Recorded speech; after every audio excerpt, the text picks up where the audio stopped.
So good morning students. आज अपन unit number 4 start करने जा रहे हैं। तो इस लेक्चर में हम बात करेंगे, इस यूनिट में हम बात करेंगे बेसिकली ट्रीटमेंट ऑफ सीवेज की। अब तक अपन ने लास्ट लेक्चर में डिज़ाइंस कंप्लीट कर लिए थे। अब अपन बात करेंगे ट्रीटमेंट ऑफ सीवेज की, ठीक है ना। कि हाँ, अपन ट्रीटमेंट कैसे करते हैं सीवेज का, क्या क्या प्रोसेस होता है इसके अंदर, क्या क्या स्टेप्स होते हैं, देखते हैं। स्टार्ट करते हैं, क्या लिखा हुआ है देखते हैं इसके अंदर। The main function of primary treatment to carry out removal of suspended solid particles from waste water. मतलब प्राइमरी ट्रीटमेंट का मेन फंक्शन क्या होता है, जो सस्पेंडेड पार्टिकल्स हैं उसको वेस्ट वाटर से रिमूव करना, ठीक है। Heavy suspended particles are remove by screening and fine suspended particles are removed in grid chamber and primary sedimentation tank, ठीक है। तो जो हैवी सस्पेंडेड पार्टिकल्स होते हैं तो स्क्रीनिंग के थ्रू रिमूव हो जाते हैं, ठीक है। और जो फाइन सस्पेंडेड पार्टिकल्स होते हैं वो ग्रिड चैम्बर या फिर प्राइमरी सेडिमेंटेशन के थ्रू रिमूव हो जाते हैं, इसको बोलते हैं पीएसटी। फिर grid chamber is provided for the removal of inorganic suspended particles and PST is provided for the removal of organic suspended particles. मतलब जो ग्रिड चैम्बर होता है वो हम प्रोवाइड कराते हैं किसके रिमूवल के लिए, इनऑर्गेनिक सस्पेंडेड पार्टिकल्स के लिए। और जब हम पीएसटी प्रोवाइड कराते हैं वो कराते हैं हम removal of organic suspended particles के लिए, ठीक है। आगे आ जाओ। As the disposal of organic sludge is comparatively difficult than inorganic sludge due to the requirement of its further treatment, separate sedimentation tank are provided for the removal. मतलब जैसा कि हमको पता है कि ऑर्गेनिक स्लज का जो डिस्पोजल होता है वो ज़्यादा डिफिकल्ट होता है कंपेयर टू इनऑर्गेनिक स्लज के लिए। क्यों? क्योंकि ऑर्गेनिक स्लज को वापस से आगे क्या करना है, ट्रीट करना है। तो इसके लिए हम दो अलग से सेडिमेंटेशन टैंक प्रोवाइड कराते हैं, ठीक है, किसके रिमूवल के लिए। इसके आगे चलते हैं हम।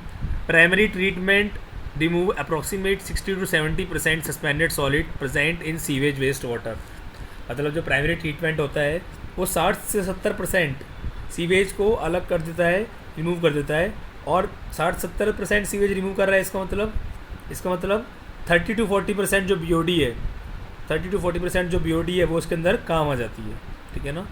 क्या लिखा हुआ है, primary treatment removes approximate 60 to 70% suspended solid present in the sewage waste water and satisfy 30 to 40% of BD associated with it, ठीक है। आगे चलते हैं। Biological treatment is given for decomposition of organic matter present in the waste water by action of micro organisms इधर in the presence और absence in the oxygen. मतलब जो हमारा बायोलॉजिकल ट्रीटमेंट होता है, ठीक है ना, वो कैसे होता है, वो होता है ऑर्गेनिक मैटर का डिकम्पोजिशन करके वेस्ट वाटर में। कौन करता है इनका डिकम्पोजिशन? माइक्रो ऑर्गेनिजम्स करते हैं, चाहे वो ऑक्सीजन की प्रेजेंस में हो चाहे ऑक्सीजन की वो एब्सेंस के अंदर हो, ठीक है।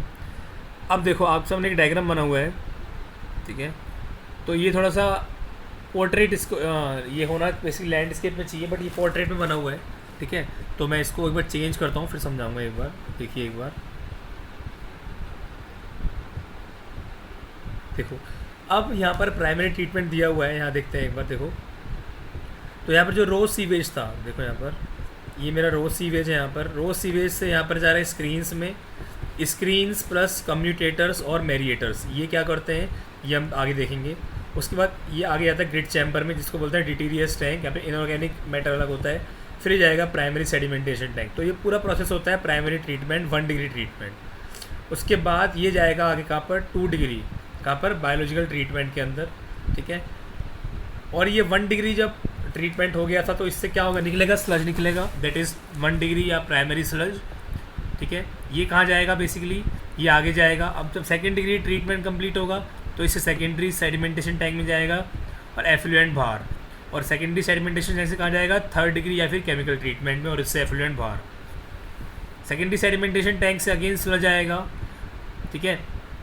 और प्राइमरी सेडिमेंटेशन टैंक से स्लज आया हुआ है। ये दोनों कहाँ जाएंगे हमारे, ये स्लज इकट्ठे हो जाएंगे और क्या करेंगे हम, स्लज थिकनिंग करेंगे। और स्लज थिकनिंग के बाद ये कहाँ जाएगा, स्लज डाइजेस्टर में जाएगा जहाँ गैसेज रिमूव होंगी। और इसके बाद ये कहाँ पर होगा, ये स्लज डाइजेस्ट होकर ड्राइंग बेड्स पे आ जाएगा। तो ये पूरा प्रोसेस हम पढ़ेंगे 1 by 1, ठीक है। चलो नीचे चलते हैं हम। देखो पीछे आ जाइए, अब इसका व्यू चेंज कर देता हूँ मैं एक बार।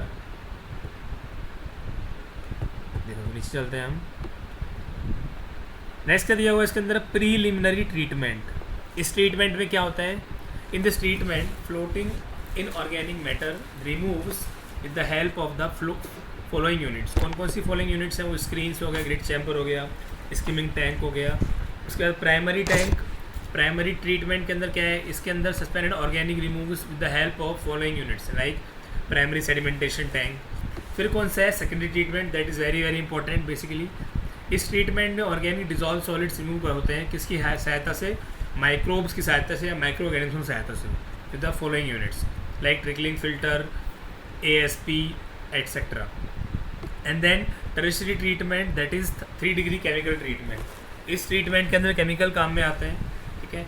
The process by which treatment take place known as chlorination या फिर डिसइंफेक्शन। तो पहला बात करते हैं स्क्रीनिंग की। तो स्क्रीनिंग जो होती है वो स्क्रीन्स के थ्रू की जाती है, जहाँ पर हम जैसे क्या बोलते हैं, जो फ्लोटिंग मटेरियल्स होते हैं, फ्लोटिंग बॉडीज़ होती हैं, वो रिमूव हो जाती हैं, जैसा कि हमने रॉ वाटर में देखा था। सेकंड क्या है? कम्युनेटर्स और मेरिएटर्स। तो ये रियल टर्म में देखा जाए तो ये ट्रीटमेंट के मेथड नहीं है, केवल और केवल ये बड़े बड़े सॉलिड्स को छोटे छोटे में सॉलिड्स में बदलने के काम आते हैं। The effective disposal of screening, वही लिखा हुआ है इसके अंदर। फिर commutator are based upon cutting और टीयरिंग। जो कम्युनेटर्स होते हैं वो बेस्ड होते हैं किसी कटिंग और टीयरिंग के, और मेरिएटर्स होते हैं वो बेस्ड होते हैं किसी क्रशिंग और ग्राइंडिंग के, ठीक है। तो ये आपसे देखो डायग्राम बना रखे हैं मैंने, ये देखो डायग्राम बने हुए हैं। तो जो ये वाला पार्ट है that is commutator, this is what commutator, and this is what mediator, this is what mediators. तो कुछ इस टाइप से होते हैं ये कुछ ऐसे घूमता है, ये देखो घूमा वो दिखा रखा है, ठीक है। और इसके अंदर कुछ इस तरीके से ब्लेड्स लगी होती हैं चारों तरफ, ठीक है, क्योंकि ये ग्राइंडिंग और क्रशिंग काम आता है, और ये कटिंग और ये वाला कटिंग और टीयरिंग काम आता है, और ये ग्राइंडिंग और क्रशिंग के काम आता है, ठीक है। आगे चलते हैं, नीचे देखो, नीचे क्या लिखा हुआ है इसके अंदर? Skimming tank. स्किमिंग टैंक मतलब जहाँ पर हम ग्रीस को रिमूव करते हैं। They are provided for the removal of the oil and grease from the waste water which is not removed inhibits retard the growth of micro organisms. मतलब ये जो स्किमिंग टैंक है प्रोवाइड क्यों कराते हैं? जिससे कि ऑयल और ग्रीस को क्या कर सकें, हम रिमूव कर सकें। क्यों? क्योंकि ये क्या करते हैं, ये जो माइक्रो ऑर्गेनिजम्स हैं उनकी ग्रोथ को क्या करते हैं, रिमूव करते हैं, ठीक है। अगर माइक्रो ऑर्गेनिज्म ग्रोथ रिमूव हो जाएगी तो क्या होगा, हमारा ऑर्गेनिक मैटर डिकम्पोज नहीं हो पाएगा, हमारा ट्रीटमेंट पूरा नहीं हो पाएगा। Require for biological treatment, these tanks are provided for before PST, मतलब प्राइमरी सेडिमेंटेशन से पहले हम ये प्रोवाइड कराते हैं।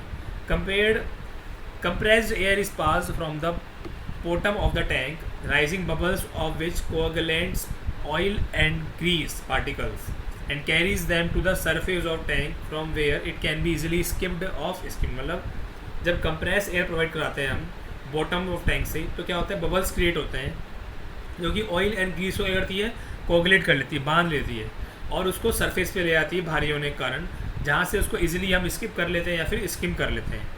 In order to increase the effectiveness of these tank, chlorine also be may passed along with compressed air that destroy the colloidal effect of the proteins. मतलब इसका effect बढ़ाने के लिए क्या करते हैं, क्लोरीन गैस को भी प्रोवाइड कराते हैं, जो कि क्या करती है, कोलाइडल इफेक्ट होती है। जो कोलाइडल इफेक्ट होता है किसका, प्रोटीन्स का, उसको क्या करती है, ये रिमूव करती है। और जो हमारे जो रिमूव करती है कैसे, क्योंकि इन्होंने ग्रीस को अपने अंदर कंट्रोल कर रखा होता है, ठीक है, इमल्सिफाइड फॉर्म में। तो क्लोरीन गैस करती है, इनको हटाती है।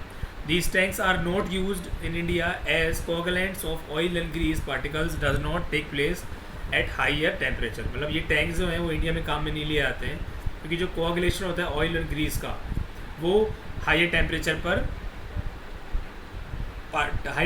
ये पार्टिसिपेट नहीं करता है, ठीक है। नेक्स्ट लेक्चर में बात करेंगे ग्रिड चैम्बर की, जहाँ पर हम बात करेंगे इनऑर्गेनिक मैटर को कैसे हटाया जाता है। तो बेसिकली इस लेक्चर में हमने क्या बात की है, इस लेक्चर में हमने बात की है कि ट्रीटमेंट के अंदर मेथड जो हम पढ़ने वाले हैं, एक चार्ट था वो हमने पढ़ा था, ठीक है। तो नेक्स्ट सेक्शन में मिलेंगे तो हम बात करेंगे वहाँ पर 1 by 1 मेथड्स की। ओके, चलो मिलते हैं नेक्स्ट सेक्शन में, तब तक के लिए बाय बाय, टेक केयर।